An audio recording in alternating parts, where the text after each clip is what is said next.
떠도는 여러분의 고견을 떴는데요. 오늘 떠도는 고견은 칼럼이나 의견이 아니라 기사가 떠돌고 있는데요. 충격적인 기사인데요. 자유일보의 전경웅 기자가 쓴 건데요. 와, 이런 분석이 충격입니다. 내년 총선 전에 중공, 북한, 국내 좌파가 연합해서 반윤석열 정부 공작을 펼칠 것이라는 분석 기사인데요. 이 분석이 그냥 분석이 아닙니다. 제대로 된 분석인데 일단 그대로 읽어드립니다. 내년 총선에 앞서 북한뿐만 아니라 중국 공산당이 국내 좌파 진영과 연합해 반윤석열 공작을 펼칠 가능성이 있다는 경고가 나왔다. 이는 북한 김정은 집단과 중국 공산당이 그동안 펼쳐왔던 통일전선 공작을 토대로 한 예측이다. 중공산당 내년 총선 맞춰 북한 국내 좌파와 연합해 정치전 펼칠 것. 지난 20일 오후 2시 서울 여의도 FKI 컨퍼런스 홀에서는 반공 중화권 매체 에포크타임스 국내 창간 20주년 기념 세미나가 열렸다. 이날 발제를 맡은 이지용 계명대 교수는 현재 한국을 대상으로 초한전을 펼치고 있는 중국 공산당은 내년 총선에 맞춰 정치전을 펼칠 수 있다고 경고했다. 중국 공산당이 우리나라의 내년 총선에 개입하려는 이유는 패권 전략 목표를 달성하기 위해 반드시 필요한 징검다리이기 때문이라는 게 이 교수의 설명이었다. 미국 패퇴를 목표로 한 중국 공산당이 볼 때 한국을 친중국가로 만들면 한미, 미일 동맹과 한미일 연합 모두를 흔들 수 있기 때문이다. 이를 단기적 목표로 우리나라에서 초한전을 펼치고 있다는 것이다. 중국 공산당은 이런 목표를 갖고 내년 4월 총선에 앞서 북한, 국내 좌파 진영과 직간접적으로 연합해 통일전선 구축, 여러 측면에서 윤석열 정부와 여당을 공격할 것이라는 게 이지용 교수의 예측이었다. 중국 공산당과 북한, 이들이 동조하는 좌파의 윤석열 정부 공격은 여러 차례에 걸쳐 다방면에 펼쳐질 가능성이 높다고 한다. 우선 윤석열 대통령 개인과 정권 비방, 가짜뉴스 유포, 루머 유포, 국내 좌파 진영의 반윤석열 정부 투쟁, 국내 언론을 통해 한국 경제 파탄설과 윤 정부의 실정 등 지속적 부각, 강력사건 사고를 이슈화해 민심 동요 유도, 국회에서는 강요를 시작으로 해서 나중에는 윤석열 대통령 탄핵 시도를 지속할 것이라고 이 교수는 내다봤다. 모두 윤석열 탓 여론조사 조성, 윤 대통령 탄핵 주장도 같은 맥락. 두 번째 공격은 윤석열 정부 출범 전부터 진행했던 공작의 강도를 높이는 것이다. 그동안 언론 등 다양한 미디어를 통해 시행해왔던 여론전을 강화하고 동시에 지금까지 국민들이 겪어보지 못한 강력 사건 사고를 일으키거나 이슈화해서 민심 동요를 유도하며 그 원인을 윤석열 정부의 실정 때문이라고 여론 선동을 시작하고 여기에 경제 위기나 정책 실패도 모두 윤석열 정부 탓으로 돌리는 것이다. 최근 민주당의 윤석열 탄핵 주장의 의심스러운 대목이 이유다. 중국 공산당은 여기에 더해 외곽 지원 차원에서 대중국 의존도가 높은 원자재, 즉 요소수나 질소 같은 것에 대한 출 제한을 실시해 한국 경제는 물론 민심까지 혼란하게 만들려 할 수 있다는 것이 이지용 교수의 경고다. 세 번째 공격은 바로 부정선거다. 중앙선관위에 대한 사이버 공격은 함부로 말하기 어렵지만 국내 거주 조선족이나 중국인 유학생 등을 선거에 동원할 가능성은 배제할 수 없다고 이 교수는 지적했다. 이들에게 선거권이 없어도 포털이나 온라인 커뮤니티 등에서 여론 조성, 선거운동 동원은 가능하다는 지적이다. 이런 공격이 반복적으로 동시다발적으로 일어날 경우 내년 총선은 우리 국민의 뜻과 다른 결과가 나올 수 있다는 경고다. 친미, 반중, 기조, 윤 정부 조기 레임덕 처리하는 게 중국 공산당 목표. 중국 공산당은 내년 총선 개입을 통해 반중, 친미 기조가 명확한 윤석열 정부를 레임덕에 빠뜨리려 한다는 것이 이지용 교수의 지적이다. 이 교수는 근본적인 대응 방안으로 국가정보원의 방첩, 국내 정보, 북수사권 복원과 호한전 같은 중국 통일전선 공작을 막을 법률 제정을 꼽았다. 이 교수는 하지만 이런 대응 방안은 현재 실현 가능성이 매우 낮다고 지적했다. 이 교수는 차선책으로 윤석열 정부가 내년 총선 때 외부 세력 개입을 차단하기 위해 적극 나서는 것을 제시했다. 선거관리위원회 보안 강화, 온라인 여론조작 증거 찾아내 국민들에게 폭로, 국내 거주 중국인의 여론조작 증거 찾아내 공개, 중국 공산당의 해외 선거 개입 사례 대국민 홍보 등을 꼽았다. 이 교수는 그러면서 중국 등의 선거 개입을 막기 위한 제도 개선이 시급하다고 거듭 강조했다.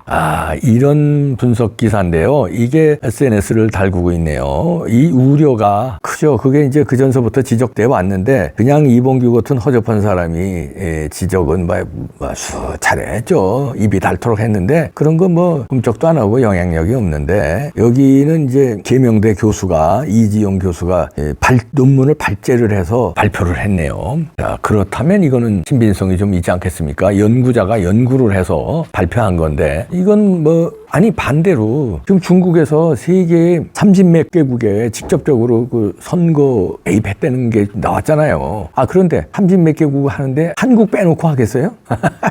소가 웃을 일이지. 다른 나라 전부 안 해도 한국은 하지. 근데 한국 빼놓고 다른 나라 다 했다고? 이런 멍청한 분석이 어디 있어요. 그러니까 이 이지영 교수의 분석은 너무나 이건 분명한 팩트입니다. 중국이 한국 선거에 개입한다는 건 너무나 분명해요. 안 하면 바보 멍충이고요. 시진핑이 입장에서 한미일 동맹을 흔들어야지 자기 주도의 동북아 패권 넘어서 아시아 패권을 넘어서 전 세계 미국의 패권에 대항하는데 가장 골치 아픈 게 미국의 힘이 강력한 것도 골치 아픈 거지만 그를 따르고 이 동맹국인 일본, 한국의 이 삼각블록 엄청난 힘 아닙니까? 그 힘을 무너뜨리기 위해서는 미국은 못 무너뜨리죠. 일본도 못 무너뜨려요. 근데 한국은 가만 보니까 문재인이 대통령 됐을 때 요게 일부 무너졌거든. 요게 괜찮네. 근데 만약에 이재명 같은 놈이 대통령이 되거나 민주당이 또 과반 이상 장악을 해버리고 아주 이참에 200석을 장악하면 대통령의 거부권도 날려버릴 수 있고 대통령 탄핵으로 바로 이어질 수 있으니까 중국 입장에서는 이보다 더 좋은 찬스가 없죠. 그게 몇 달 후면 일어나는데 여기 개입을 안 한다고요? 시진핑을 바보로 하는 겁니까? 바보 30몇 개국 선거 개입하는데 한국 빼놓고 한다고요? 말이 되는 얘기래죠. 여기서 이 중국에 대해서 집중적으로 연구한 이지영 교수가 이 세미나에서 발표한 분석이 상당히 설득력이 있습니다. 여기도 우리가 쭉 예고한 거죠. 이제 우선은 가짜 뉴스를 살포해서 윤석열 정권과 윤석열을 비판하면서 여론을 조장하고 그 다음에 반윤석열 정부 투쟁을 좌파들이 하고 이건 이제 그대로 하고 있잖아요. 그 다음에 이제 언론을 통해서 한국 경제 파탄설을 퍼뜨리는 거죠. 이제 이것도 일종의 가짜 뉴스인데 여러 가지 지표가 나옵니다. 경제 관련 수십 가지 지표가 나오는데 그 중에서 좋은 지표도 있고 나쁜 것도 섞여 있습니다. 나쁜 거 딱 하나 집어냅니다. 나머지 좋은 거 다 빼고 나쁜 거 하나 통계 딱 뽑아서 이거를 대서특필하면서 이래서 한국 경제는 망한다.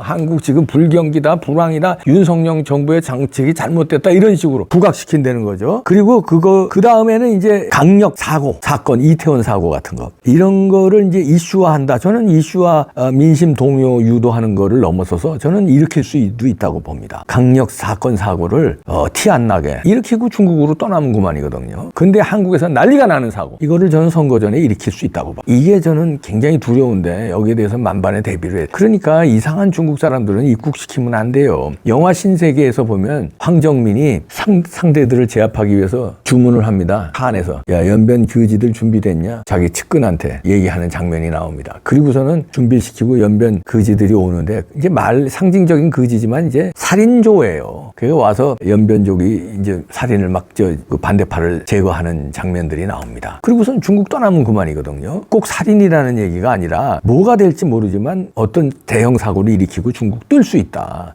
그런데 한국은 민심이 동요해서 선거 직전에 큰일 날 수 있다. 이 만반의 대비를 해야 되고요. 그 다음에 이제 탄핵을 시도한다는 거죠. 벌써부터 시도하고 있잖아요. 자, 이러려면은 어떻게 대처해야 되겠느냐는 대처법도 이지영 교수가 가분하게 제시를 했네요. 선거관리위원회 보안을 강화해야 된다는 건데 이제 이지영 교수도 좀 순진한 분이죠. 저는 선거관리위원회 보안 강화가 아니라 선거관리위원회 누군가는 이제 부정선거에 가담한 사람인데 여기 보안 강화해서 되겠습니까? 선거관리위원회 맡겨서 되겠습니까? 이거는 뭔가 좀 정부 차원에서 선관위의 보안 강화를 해야 되고요. 그다음에 제일 좋은 거는 사전선거 없애고 수개표 해야 돼요. 그러면 선거가 왜곡되지 않죠. 그거 빨리 해야 된다는 거. 그다음에 여론 조작이라든가 특히 중국인들의 어떤 조작 증거를 찾아내서 이거를 엄벌에 처하고 이게 뉴스가 타야 돼요. 그래야 이것들이 꼼짝 못하죠. 이걸 증거를 짜내야 됩니다. 이 국정원에서 이런 일을 하는데 그동안에 물밑에서 했다면 물밑에서 한 거를 이제 언론에 이제 보고해 주시길 바라고요.